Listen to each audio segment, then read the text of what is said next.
वरेण्यं भर्गो देवस्य धीमहि धियो यो नः प्रचोदयात्। ॐ भूर्भुवः स्वः तत्सवितुर्वरेण्यं भर्गो देवस्य धीमहि धियो यो नः प्रचोदयात्।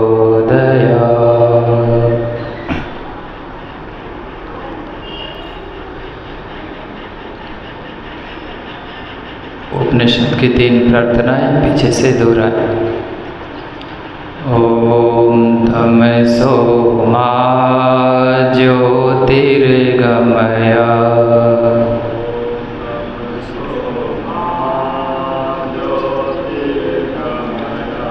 ओम असतो मा सद्गमय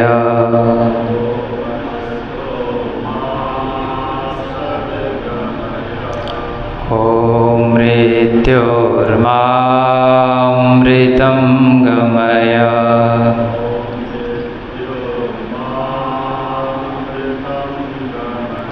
ओम शांति शांति शांति।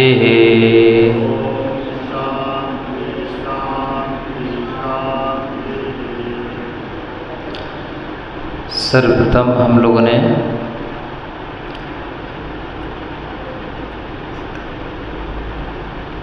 गायत्री महामंत्र का गायन किया।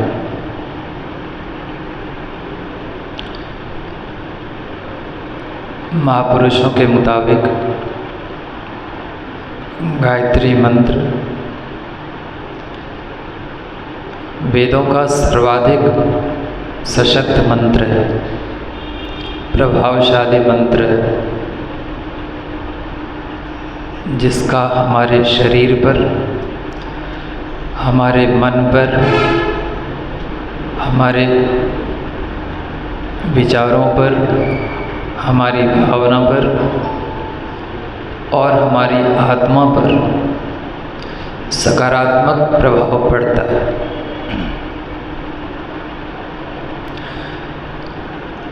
लेकिन यह भी देखा गया है कि गायत्री मंत्र को जपने वाले,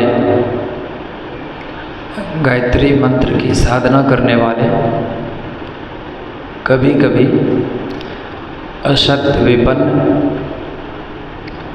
अभावग्रस्त, अज्ञानग्रस्त, मोहग्रस्त देखे जाते हैं।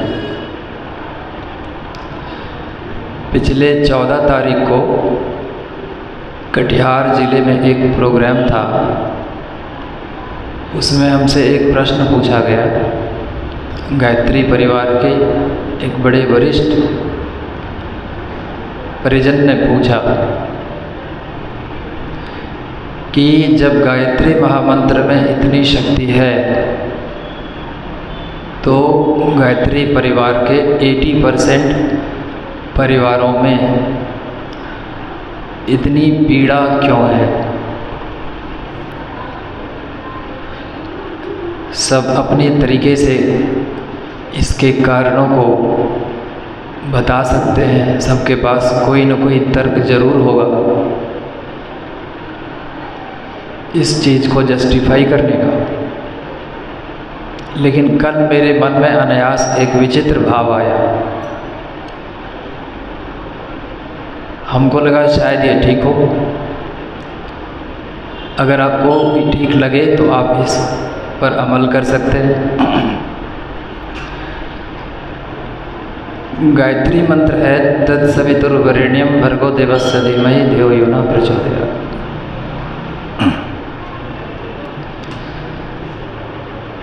और अगर इसको रीअरेंज किया जाए, पुनर्व्यवस्थित किया जाए, ऐसे जप के लिए इसको पुनर्व्यवस्थित करना उचित नहीं है।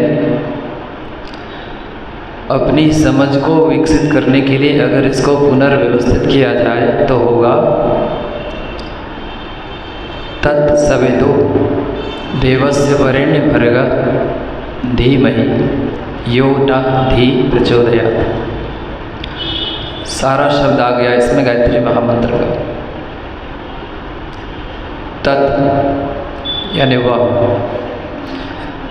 यहाँ पर तत् परमात्मा का वाचक है।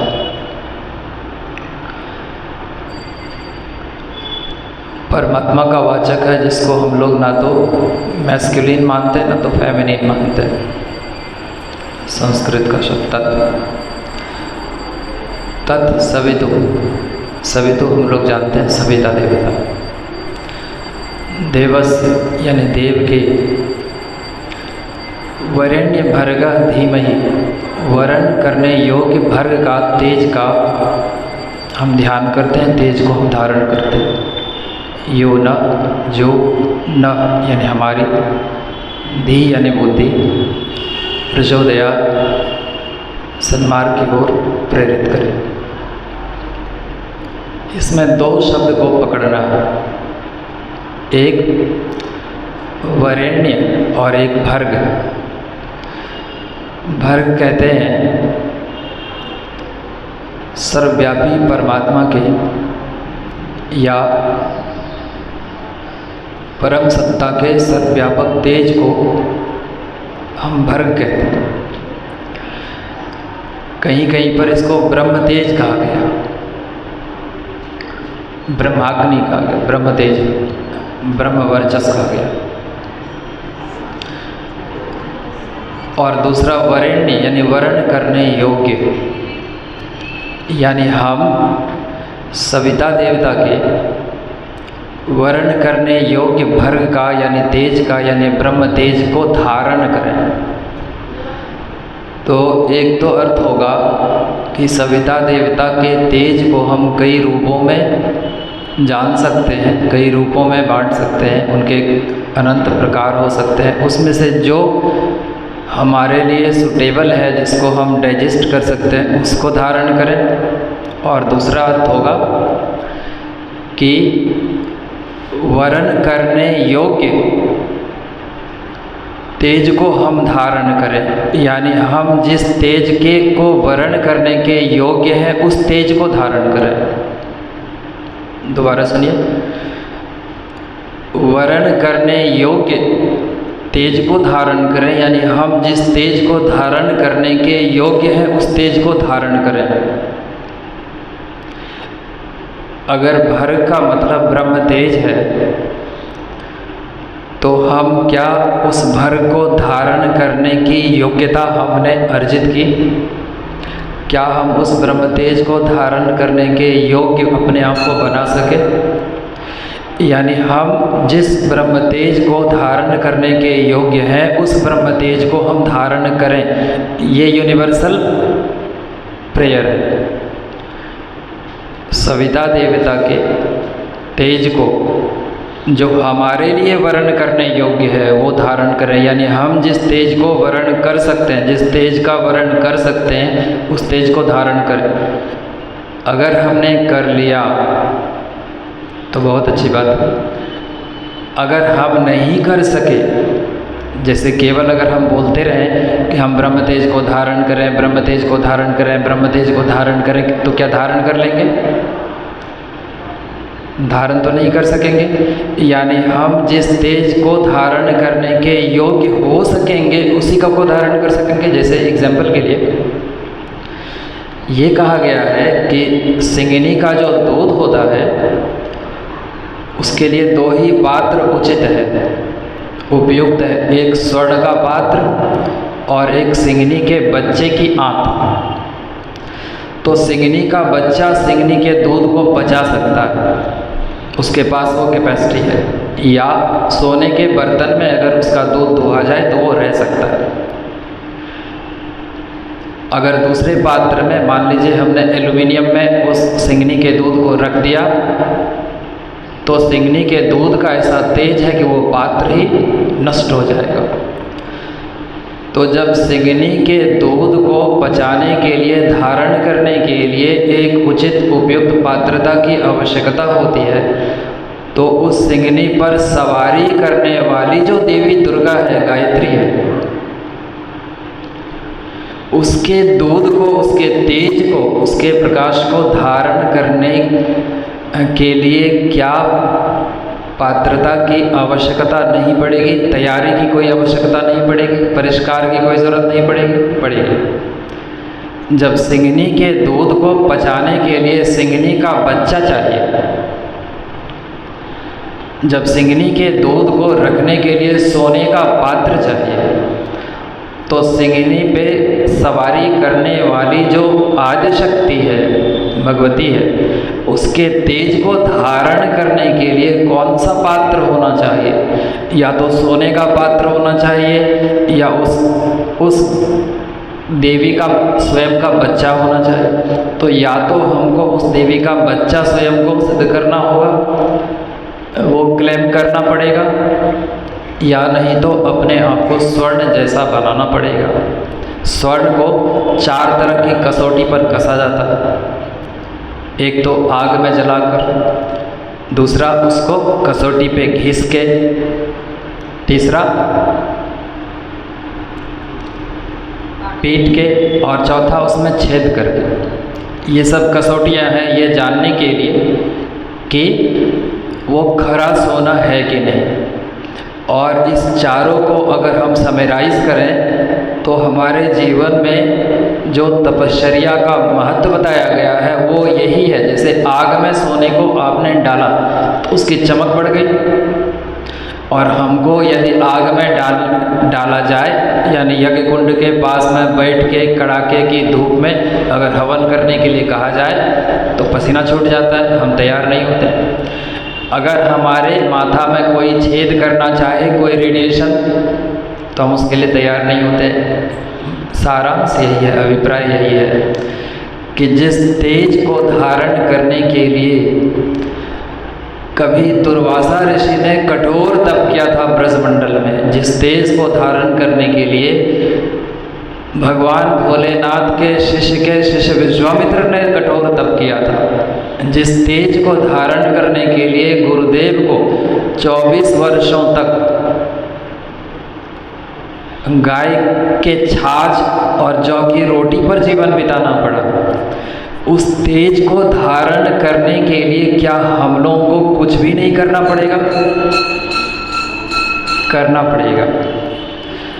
तो अगर हमने कुछ भी नहीं किया, केवल मंत्र हमने समझ लिया, ओम भूर्भुवः स्वः तत्सवितुर्वरेण्यं भर्गो देवस्य धीमहि धियो यो न प्रचोदयात्, केवल मंत्र को जपने से अगर मान लीजिए गुरुदेव की जैसी, विश्वामित्र के जैसी, वशिष्ठ के जैसी, दुर्वासा के जैसी सिद्धि मिल सकती थी, तो ऐसे ऐसे रट्टूमल हैं हमारे यहाँ जो 24 लाख क्या 24 लाख का 24 अनुष्ठान गुरुदेव ने किया।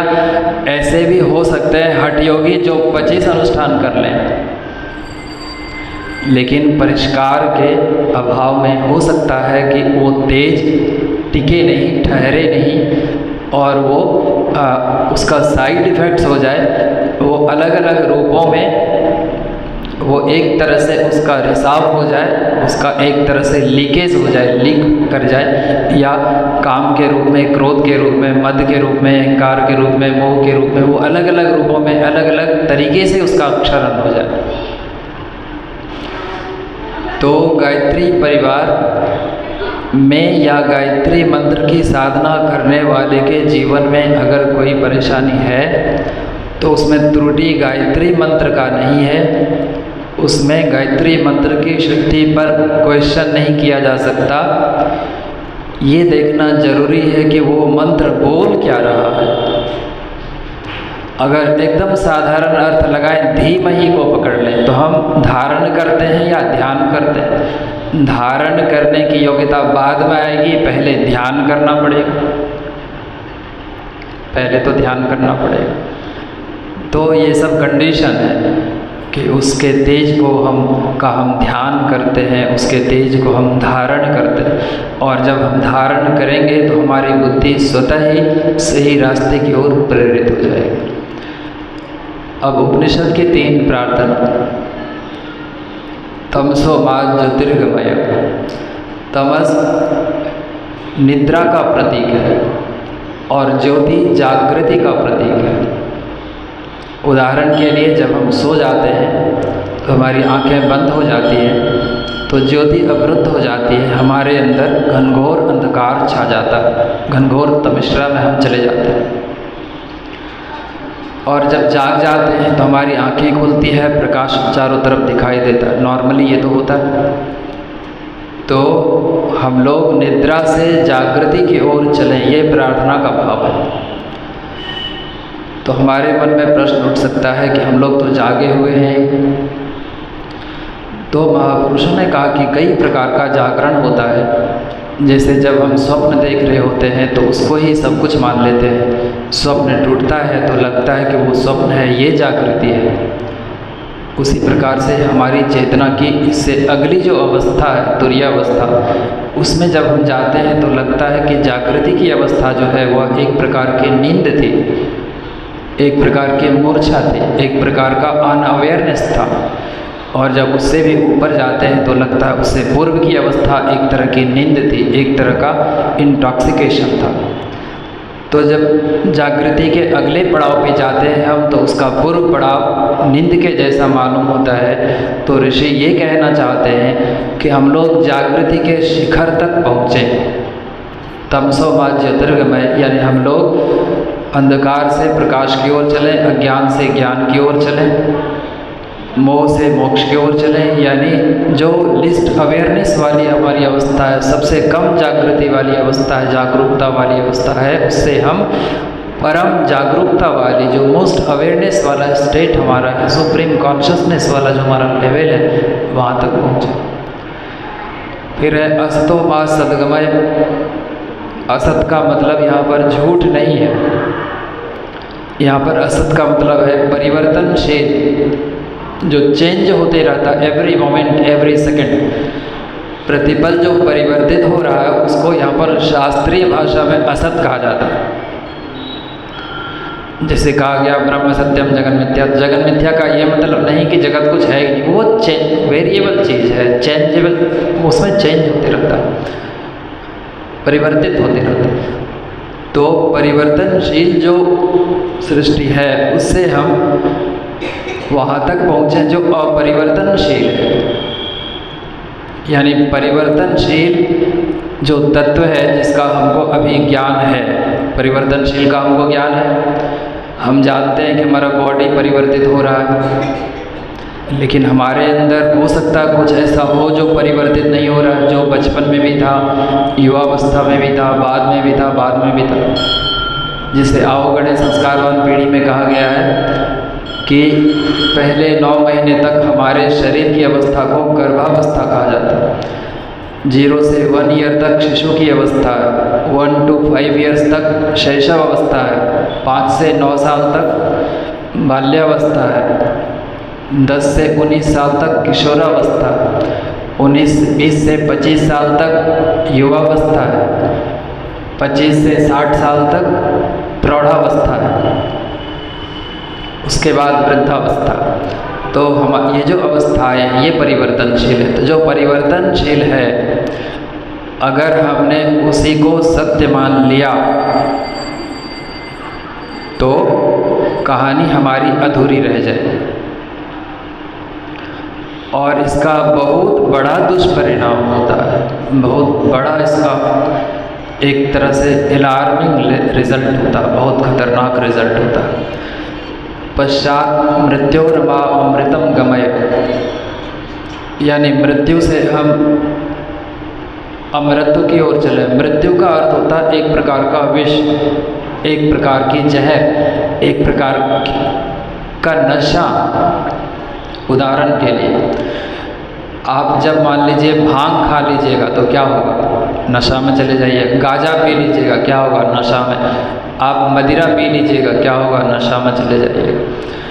उसी प्रकार से और भी नशा है जिसको ध्यान का नशा, समाधि का नशा कहते हैं, और जो निद्रा है उसको भी एक प्रकार का नशा कहते हैं, मूर्छा को भी नशा कहते हैं, कोमा वाला जो स्टेट है उसको भी नशा कहते हैं, और मृत्यु को भी एक प्रकार का नशा ही कहा गया है। यानी एक प्रकार से हमारे जीवन के लिए वो पॉइजन है, जहर है। तो विष से हमारी यात्रा अमृत की ओर हो, विष किसी को नहीं चाहिए, सबको अमृत चाहिए। और इसी के लिए देवताओं ने और असुरों ने मिलकर समुद्र मंथन किया था। तो हमारे शरीर में देवता का भी वास है और असुर का भी वास है। दो विरोधी विचारों के आधार पर, दो विरोधी मन के स्वभावों के आधार पर हृदय में उठने वाली दो विपरीत भावनाओं के आधार पर, तो उन दोनों शक्तियों का हमको क्या करना है? सदुपयोग करके एक ऐसा समुद्र मंथन करना है जिससे निकलेगा दोनों चीज़, विष भी निकलेगा और अमृत भी निकलेगा। आपके अंदर विष को पचाने की भी क्षमता विकसित हो, यानी पहले शिवत्व विकसित हो। इसलिए पहले हम लोग गुरु की शरण में जाते हैं। गुरु मूल रूप से सद्गुरु शिव तत्व होते हैं। अगर आप में पचाने की क्षमता है तो ठीक, अच्छी बात है। अगर आपका शिवत्व डेवलप हो गया है तो ठीक, वरना आप अपने गुरु को हैंड ओवर कर दीजिए कि ये विष आपके हिस्से का है, सरकार आप